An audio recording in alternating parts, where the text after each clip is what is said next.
नमस्कार दोस्तों, मैं मुकेश सिराधना। हमारे YouTube चैनल MK एजुकेटर पर आपका स्वागत है। हम इस क्लास में पढ़ रहे हैं मैथ्स, और मैथ्स का हमारा टॉपिक चल रहा है प्रतिशत। प्रतिशत की हमने कुछ पहले क्लास हमारी हो गई है, उसमें कुछ महत्वपूर्ण अलग अलग जो टाइप के क्वेश्चनों को हमने किया है। हर क्लास में अलग टाइप के क्वेश्चन हुए हैं, उसी पर क्रम में आज की क्लास में भी हम अलग टाइप के क्वेश्चन को सोल्व करेंगे। तो आज की क्लास में शुरू करता हूं। पहले क्वेश्चन है हमारा, देखिए हमारा पहला क्वेश्चन है कि यदि एक आदमी अपने कुल आय का 25% कपड़ों पर खर्च करता है तथा शेष आय का 20% भोजन पर खर्च करता है, यदि इसके पास कुल आय में से 3600 रुपए बचे हो तो उसकी आय ज्ञात करनी। देखो कैसे करेंगे कि एक आदमी है, उसकी टोटल आय में से वो 25% तो कपड़ों पे खर्च करता है और 20% भोजन पे खर्च करता है। उसके बाद में उसके पास 3600 रुपए बच जाते हैं, तो हमें ज्ञात करना है कि उसकी आय कितनी है। देखिए इस प्रकार के प्रश्नों को हम दो तरीके से बताएंगे। देखिए पहला जो हमारा तरीका है, देखिए अपने पास दे रखा है, देखो 25% कपड़ों पर खर्च कर रहा है। कितना प्रतिशत? 25% कपड़ों पे। तो इसको हम लिख सकते हैं, देखो 25/100 बिन के रूप में बदलेंगे तो 1/4। 1/4 किस पे खर्च कर रहा है? कपड़ों पे कर रहा है। उसी प्रकार दीजिए 20% भोजन पे खर्च कर रहा है। इसका मतलब ये हुआ भिन्न के रूप में 20/100, इसको काटेंगे तो 1/5। अब देखिए अपनी आय का 1/4 भाग तो कपड़ों पे खर्च कर रहा है और आय का 1/5 भाग भोजन पे खर्च कर रहा है। उसके बाद में उसके पास कितने रुपए बच जाते हैं? 3600 रुपए बच जाते हैं। देखिए पहले देखिए, मान लो पहले उसके पास 4 रुपए थे, बाद में उसने 1 खर्च कर दिया, तो खर्च का मतलब कम कर दिया, तो 4 में से 1 कर दिया तो 3 हो गया। कितने हो गए? 3। उसी प्रकार से देखिए पहले 5 था और बाद में कितने हो गए? 4 हो गए। इसका मतलब देखिए हमने पहले देखा था कि यदि यहाँ पे खर्च कर रहा है, इसका मतलब वो कम हो रहा है। पहले 4 थे, 1 खर्च कर दिया तो इसका मतलब 3 बच गया। ऐसे ही 5 था, 1 खर्च कर दिया तो 4 बच गए। अब देखिए इनको गुणा करेंगे तो 5 चौका 20 और 4 तिये 12। 4 तिये 12। देखिए उनके पास वो खर्च करके कितने बच गए? 12 बच गए। तो हमारे प्रश्न में क्या दे रखा है कि उसकी आय में से 3600 रुपए बचे हैं। हमारे पास कितने बचे? 12 बचे हैं। तो देखिए 3600 में 12 का भाग दे देंगे और हमें ज्ञात करना है उसकी आय, तो आय से गुणा कर देंगे। तो देखो इसको करेंगे तो 12 तिया 36, 300 और 20 से गुणा करेंगे तो ये आ जाएंगे 6000। कितने आए? 6000। देखिए इस प्रकार से हमने किया है। 25% को हमने भिन्न बना लिया 1/4। 1/4 माइनस इसलिए लगाया कि उसने खर्च कर दिया, कम हो गया तो माइनस कर दी। वैसे ही 20% भोजन था, उसको भी हमने 1/5 लिख दिया भिन्न के रूप में और माइनस कर दिया कि उसने खर्च किया। अब देखिए उसके पास पहले 4 था, उसने 1 खर्च कर दिया तो कितने बच गए? 3 बच गए। ऐसे ही 5 था उसके पास में, 1 खर्च कर दिया तो 4 बच गए। इसका मतलब इनको दोनों को गुणा किया तो 12 उसके पास बच गए। कितने में? 20 में से। और हमारे पास प्रश्न में दे रखा है कि 3600 बचे हैं। बचे में जो प्रश्न में दे रखा है उसका इस बचने वाले का भाग दे देंगे और जो ज्ञात करना उससे गुणा कर देंगे। तो हमने 3600 में 12 का भाग दे दिया और 20 से गुणा कर दिया। इस प्रकार से हमारा आंसर क्या आ गया? 6000 हमारा आंसर आ गया। अब देखिए दूसरा तरीका क्या है। देखिए नीचे वाली जो बिन दे रखी है, जैसे 2 इसमें देखो कपड़े पर, भोजन पे या इससे ज्यादा 3-4 चीजों पे यदि खर्च करता है तो इनकी भिन्न के रूप में लिख लेंगे एक बार। तो फिर जो नीचे हर होता है, हर वाली संख्या का हम निकालते हैं एलसीएम। और देखिए इसमें 4 और 5 का एलसीएम कितना आता है? 20। कितना आएगा? 20। तो 20 को हमने लिख लिया।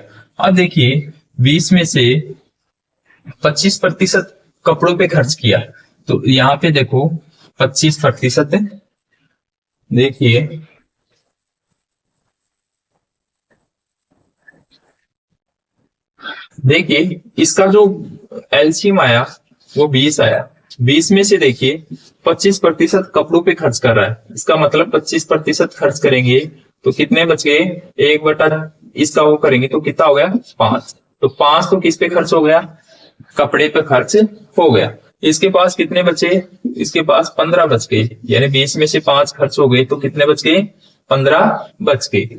अब देखिए इस 15 शेष बचे हुए, देखो शेष आय का 20% भोजन पे किया है, अब इसका 20% निकालेंगे भोजन पे खर्च किया है, तो भोजन का 1/5 इसका करेंगे तो ये आ गया 3, तो इधर कितना बच गया 12। अब देखिए पर्सन में हमारे पास बोल रहे हैं कि 3600 रुपए बचे हैं, हमारे पास कितने बचे हैं 12 बचे हैं, यानी कि 20 में से 5 तो हो गया इस पे कपड़े पे खर्च, 3 हो गया भोजन पे खर्च, इस प्रकार से 8 तो ये खर्च हो गए 20 में से, तो 12 बच गए हमारे पास। और पर्सन में कितना बचे हैं 3600 बचे हैं, तो 3600 में डिवाइड कर देंगे 12 और हमें ज्ञात करना है क्या, ये आय ज्ञात करनी है, तो 20 से गुणा कर देंगे। इस प्रकार से हमारा इसको कैलकुलेट करेंगे तो हमारा आंसर वही 6000 प्राप्त हो जाएगा। देखिए हमने क्या किया है, जो भी दे रखा है, जिस भी खर्च के लिए दे रखा है, जैसे मान लिया कपड़ों पे दे रखा है, भोजन पे दे रखा है, इन दोनों को हमने भिन्न के रूप में लिख लिया, और भिन्न के रूप में लिखने के बाद में इसके जो नीचे जो हर होता है, इस हर का एलसीएम निकालते हैं, यानी इन दोनों को गुणा करते हैं। दोनों को गुणा करके हमने लिख लिया 20, और 20 में देखो 25% कपड़ों पे खर्च किया है, तो 20 का 25% निकालेंगे तो वो 5 होता है, तो 5 तो कपड़ों पे खर्च हो गया। उसके बाद में शेष देखो 20 में से 5 कम कर देंगे तो 15 उसके पास शेष बच गया। अब शेष का 20% किस पे, भोजन पे खर्च किया है, तो 15 का 20% निकालेंगे तो वो आएगा 3, और 3 किस पे खर्च हो गया, भोजन पे। अब 15 में से 3 कम कर देंगे तो 12 उसके पास शेष बच गया। और पर्सन में शेष कितने बचे हैं, 3600 बचे हैं, तो 3600 में से 12 का भाग दे देंगे और कुल आय पूछिए तो 20 से गुणा कर देंगे। इस प्रकार से हमारा आंसर 6000 प्राप्त हो गया। आपको समझ में आ गया होगा, दोनों तरीका बेस्ट है। इस तरीके से भी आप कर सकते हो कि ये 4 है, 1 कम कर दिया 3, 5 है, 1 कम कर दिया 4, और इन दोनों को गुणा करके और इस वाली जो शेष बचे हैं उसमें शेष का भाग दे देंगे। इस प्रकार से हमारा आंसर आ गया। अब हम चलते हैं 2 नंबर के क्वेश्चन पे। देखिए अब देखिए हमारा 2 नंबर का क्वेश्चन है कि एक आदमी अपनी कुल आय का 20% भोजन पे खर्च करता है तथा शेष आय का 50% किराए पर खर्च करता है और शेष आय का 30% अन्य चीजों पर खर्च करता है, तो उसकी बचत 6300 रुपए है, तो उसकी आय ज्ञात कीजिए। देखिए पिछले वाले क्वेश्चन में हमने क्या किया है कि ये जो खर्च करने वाली जो प्रतिशत थी 1 और 2 ही प्रतिशत था, लेकिन इसमें देखो 20% भोजन पे और 50% किराए पे और 30% अन्य चीजों पे खर्च किया है। उसके बाद में उसके पास बचे हैं 6300 रुपए, तो उसकी कुल आय कितनी है। देखिए कैसे करेंगे, देखिए 20% उसने भोजन पे खर्च किया है और 50% किराए पे खर्च किया है, किराया, और 30% अन्य चीजों पे खर्च किया, अन्य चीजों पे खर्च किया। ये उनका खर्च करने का अलग अलग भागों में खर्च किया है। देखिए इसको क्या करेंगे, सबसे पहले इनको भिन्न बना लो। 20% को हम लिख सकते हैं 20/100 और इसको काटेंगे तो 1/5। वैसे ही देखो 50% को भी भिन्न बनाएंगे, 50/100 1/2। 30 को भी 30/100, इसको काटेंगे 3/10 और इसमें माइनस लगा देते हैं क्योंकि ये कम हुआ है। अब देखिए उसके पास 5 था, 1 कम हो गया, इसके 2 था, 1 कम हो गया, 10 था, 3 कम हो गए, ऐसे उसको कम हुए हैं। अब देखिए सबसे पहले एक इस तरीके से तो देखो कैसे करेंगे, 5 था और कितने हो गए, 1 कम किया तो 4 बच गए उसके पास में। वैसे देखो उसके पास 2 था, फिर 1 खर्च कर दिया तो 1 बचेगा उसके पास। फिर देखो 10 था और उसने 3 खर्च कर दिए तो कितने बचेंगे, 7 बचेंगे उसके पास। अब देखिए ये तो हो गई उसके कुल आय, उसमें से ये इसके पास में बच गई। देखिए इसको गुना करेंगे तो 20 × 100, इसको किया 7 चौके 28, यानी उसके पास कुल आय थी 100, उसमें से उसके पास 28 बचे हैं। और हमारे प्रश्न में देखो क्या दे रखा है कि 6300 बचे हैं और हमारे पास कितने बचे हैं, 28 बचे। तो 28 का दे दिया भाग, और गुणा हमें ज्ञात करना है उसकी कुल आय, तो कुल आय से गुणा कर देंगे। देखो जो प्रश्न में दे रखा है उसी में उसी का भाग देंगे, और जो ज्ञात करना है उससे गुणा कर देंगे। देखिए इसको काट दो, 7 से काटेंगे 7 9 63 और 7 चौका 28, इसको काट दिया इससे, तो ये हो गए 25। तो 25 का 9 से गुणा करेंगे तो 25 नामक होता है 225, और 2 बिंदु लगा देंगे, यानी 22,500 रुपए उसकी क्या होगी, आय होगी। यानी कुल आय 22,500 में से उन्होंने 20% भोजन पे खर्च किया, 50% किराए पे खर्च किया और 30% अन्य चीजों पे खर्च करने के बाद में उसके पास 6300 रुपए बच जाते। तो ये हमें याद करना था, ये हमारा आंसर आ गया। अब देखिए दूसरा तरीका हमारा क्या था कि देखिए दूसरे तरीके से भी हम कर सकते हैं। कैसे करेंगे, देखिए ये 5, यानी इसके नीचे हर में जो 5 है ये 2 है और ये 10 है, तो इसको गुणा कर दो। तो 10 को 2 से किया 20, 20 को 5 से किया तो 100। तो उसकी मान लो कि 100 उसकी वार्षिक आय है, या उसकी आय कितनी है, 100 है। 100 में से उसने 20% किस पे खर्च किया, 20% भोजन पे खर्च किया। तो देखो 20% कम किया तो यानी 20% उसने खर्च कर दिया भोजन पे, तो उसके पास कितना बचा, 80 बच गया। 100 में से 20 खर्च किया तो 80 बच गया।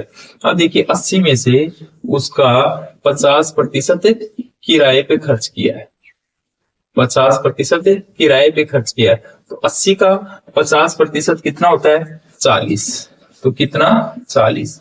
तो 40 उसने किराए पे खर्च कर दिए, तो उसके पास कितने बच गए, 40 बच गए। अब 40 में से उसने 30% अन्य चीजों पे खर्च किया है, 30% अन्य चीजों पे। तो इसका 30% निकालेंगे तो कितना आता है, 12। कितना बच गया यहाँ पे, 28। अब देखिए 3 चीजों पे उन्होंने खर्च किए, भोजन पे 20% किया तो 20, किराए पे 50% किया तो 80 का 50% करेंगे 40, वैसे ही अन्य चीजों पे किया है 40 का 30% निकालेंगे तो 12 आ गया। तो उसके पास शेष कितने बच गए, 28 बच गए। कितने बच गए, 28 बच गए। हमारे इस तरीके में भी बच रहे कितने थे, 28 थे। कुल आय कितनी थी, 100 थी। यहाँ भी कुल आय कितनी है, 100, और बच रहे कितना, 28। और पर्सन में देखो कितना बचे हैं, 6300, और हमारे पास कितने बचे, 28, और गुणा कुल आय ज्ञात करनी है तो 100 से गुणा कर दिया, तो इससे किया तो 22,500 में प्राप्त हो गया। इस प्रकार से दोनों ही तरीके से इस प्रश्न को हम सोल्व कर सकते हैं। दोनों ही तरीके आपको समझ में आए होंगे। अब हम चलते हैं 3 नंबर की क्वेश्चन पे। देखिए अब देखिए हमारा जो 3 नंबर का क्वेश्चन दे रखा है कि मोहन अपनी आय का 30% बड़ी पुत्री को और शेष आय का 40% अपनी छोटी पुत्री को देता है।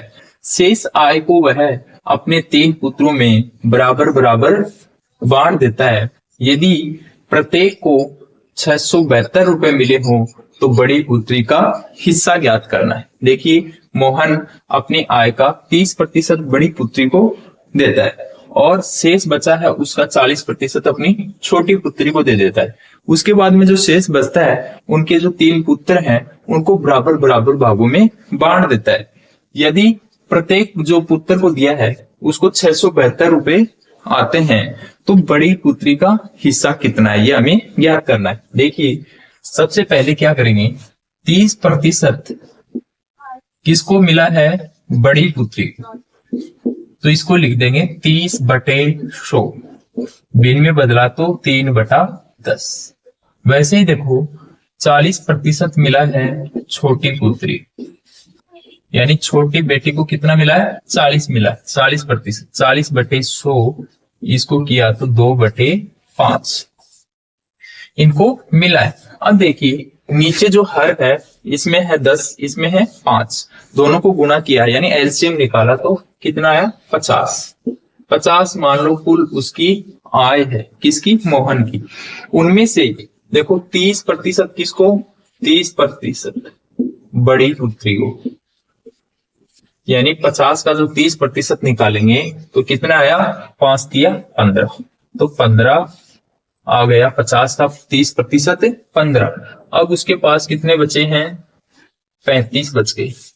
आप देखिए 35 में से 40% छोटी पुत्री को देता है, तो इसका 40% निकालेंगे।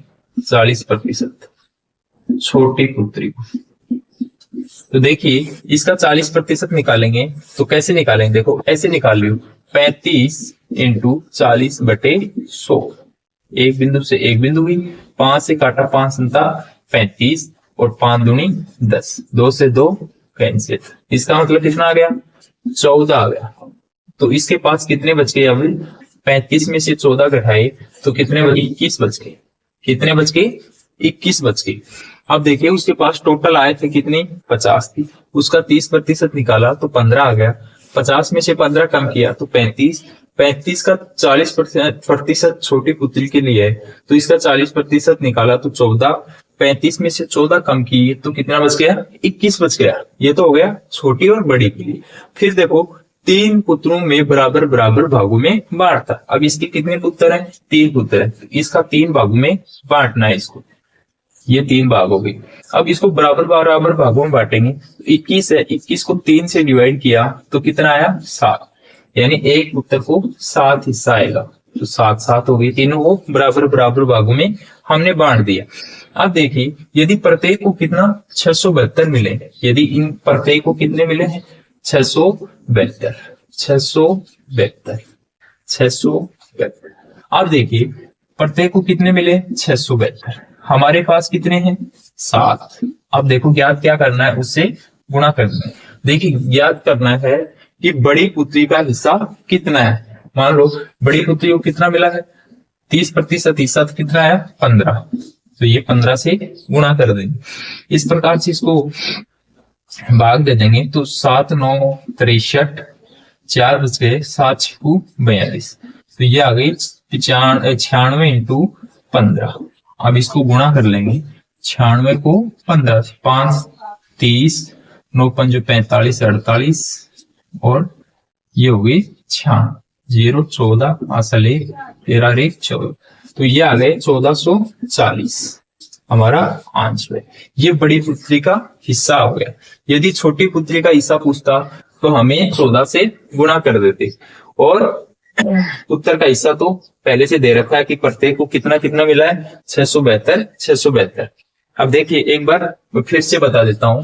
सबसे पहले देखो क्या करेंगे, जो भी प्रतिशत दे रखा है, जैसे बड़ी पुत्री का 30%, तो इसको हमने भिन्न के रूप में लिख लिया 3/10। छोटी का 40% को हमने लिख लिया 2/5। अब नीचे जो हर में दे रखा है उसको गुणा कर दिया 50, और 50 में से अब देखो 30% निकालेंगे तो 50 का देखो 30%, 50 इंटू 30/100, ये 2 बिंदु से 2 बिंदु कट गई, 5 दिया 15, तो 15 आ गया। 50 में से 15 कम कर दिए तो कितने बच गए, 35। 35 का 40% निकालेंगे तो कितना आ गया, 14, 14 कम किया तो 21, 21 को 3 बराबर भागों में बांटना है, तो 3 से भाग देके हमें पता चल गया कि एक का हिस्सा 7 है, तो तीनों का 7 7 7 कर दी। तो बोल रहा है कि देखो प्रत्येक को, यदि प्रत्येक को 672 रुपए मिले, इस प्रत्येक को कितने मिले, 672 मिले, तो 7 किसके बराबर आ गया, 672 के। तो देखो 672 में 7 का दे दिया भाग, और गुणा जो हमें ज्ञात करना है बड़ी पुत्री का हिस्सा, उससे हमने गुणा कर दी। इस प्रकार से हमारा आंसर आ गया 1440। आपको ये प्रश्न समझ में आया होगा। अब हम चलते हैं 4 नंबर की प्रश्न पे।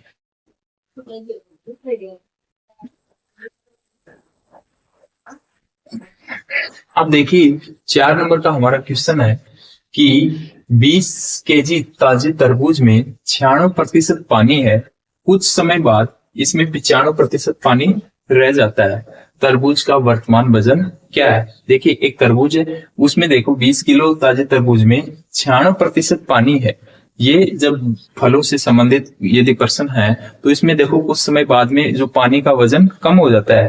तो देखो 96% पानी था, उस समय बाद इसमें 95% पानी रह जाता है। तरबूज का वर्तमान वजन क्या है? देखिए कैसे करेंगे। देखो तरबूज, जो ताजी तरबूज या ताजे तरबूज, देखो ताजे तरबूज में ये तो हो गया पानी और ये हो गया उसका जो खाने योग्य भाग है, उसको बोलते हैं फल माल। ये देखो उसमें देखो 96% पानी है, तो ये 96 पानी है, तो 4% क्या हो गया, वो शेष जो माल हो गया जिसको खाते हैं। उसी प्रकार से देखो इसको काट दो, 4 एकम 4, 4 दूनी 8, 4 चौक 16, मतलब क्या हो गया 24:1 आ गया ताजे फल के लिए। अब देखो सूख गया, सूखे तरबूज, देखो सूखने के बाद उसके पानी में कमी आ गई, मतलब कितना हो गया 95% पानी हो गया और ये माल कितना बच गया 5 बच गया। इसको काटेंगे तो 5 एकम 5, 5 एकम 5, 5 9 45, यानी कि 19 अनुपात कितना आ गया 1, और ये ऊपर वाला कितना आया 24:1, यानी कि इसमें टोटल वजन कितना आया 25 आ गया, और यहाँ पे टोटल वजन कितना आ गया 20 आ गया। अब देखिए हमारे पास दे रखा है ताजे तरबूज कितना था 20 किलो था, यानी कि ताजे तरबूज हमारे पास आ रहे हैं 25 और पर्सन में दे रखा है 20। तो देखो 25 जो यूनिट है या इकाई है किसके बराबर होगी 20 के बराबर होगी, तो 1 यूनिट बराबर कितना आ गए 20/25, ये आ गया। अब देखो हमें ज्ञात करना है कि सूखे तरबूज का वजन, यानी वर्तमान वजन का मतलब हो गया कि सूखे तरबूज का वजन ज्ञात करना है। तो देखो ये ज्ञात करने के लिए क्या करेंगे, ये टोटल कितने हैं 20 है, कितने हैं 20, तो 1 यूनिट बराबर कितना आ गया 20/25, और 20 ज्ञात करना है तो 20 से गुणा कर दिया, सूखे तरबूज का वजन आ गया। अब देखो इसको गुणा काटेंगे तो देखो ये हो गया 20 400 हो गए, कितने हो गए 400, तो 400 में से 25 का भाग दिया तो कितना आ गया 25 से कम 25 और 25 छिगा 150, यानी कि 16 किलो कितना आ गया 16 किलो तरबूज हो गया वर्तमान में। यानी पहले तरबूज कितना था 20 किलो था, लेकिन उसमें 1% की कमी यानी पानी में कमी आने के कारण जो टोटल वजन है वो 4 किलो कम हो जाता है, यानी पहले 20 किलो था बाद में कितने हो गए 16 किलो हो गए। एक बार फिर से मैं देखो इसको समझा देता हूँ। सबसे पहले हमने क्या लिखा है कि जो ताजे तरबूज है उसका जो पानी है और जो उसका जो माल होता है जो रेड कलर का आता है उनका अनुपात कितना है। तो देखिए पानी उसमें 96% है, तो 100 में से 96 पानी है तो शेष कितना बच गया 4% वो खाने योग्य माल है। तो देखो इसका अनुपात हमने 4 से काटेंगे तो 24:1 आ गया। इस अनुपात का मतलब ये होगा कि 24 पानी है, 24 तो पानी है और 1 ये माल है, तो टोटल कितना हो गया 25 हो गया। और हमारे पास पर्सन में क्या दे रखा है कि टोटल 20 किलो, तो 25 यूनिट किसके बराबर होगी 20 के बराबर होगी, 1 यूनिट किसके बराबर होगी 20/25 ये भाग में दे दी। अब देखिए सूखे तरबूज में देखिए 95% पानी है और तो शेष कितना बच गया 5%, तो 5% ये माल हो गया। अब देखो इसको काटेंगे तो 19:1 आ गया। इसका मतलब ये होगा कि सूखे जो तरबूज है उसका वजन कितना होगा 20 किलो, और ये हमें ज्ञात करना है। तो 1 यूनिट का 20/25 दे रखा है, 20/25 दे रखा है, तो 20 यूनिट का ज्ञात करने के लिए 20 से गुणा कर दिया। इस प्रकार से इसको किया तो हमारे पास कितना आंसर आया 16 किलो तरबूज का वजन, वर्तमान वजन ये हमें प्राप्त हो गया। आज की क्लास में हमने 4-5 क्वेश्चन किए हैं, सारे क्वेश्चन बहुत ही महत्वपूर्ण क्वेश्चन है। इन सब क्वेश्चनों की आप प्रैक्टिस करोगी। अगली क्लास में कुछ नए क्वेश्चनों के साथ हम मिलते हैं। जो भी विद्यार्थी हमारे जो चैनल पर देख रहे हैं वीडियो और वो नए विद्यार्थी हैं तो हमारे चैनल को लाइक, सब्सक्राइब और कमेंट जरूर करना। इसी प्रकार के हम वीडियो इसमें डालते रहेंगे। अब देखिए आज की क्लास में हम इतना ही पढ़ते हैं, नई क्लास में नई क्वेश्चनों के साथ। तब तक के लिए धन्यवाद, थैंक यू।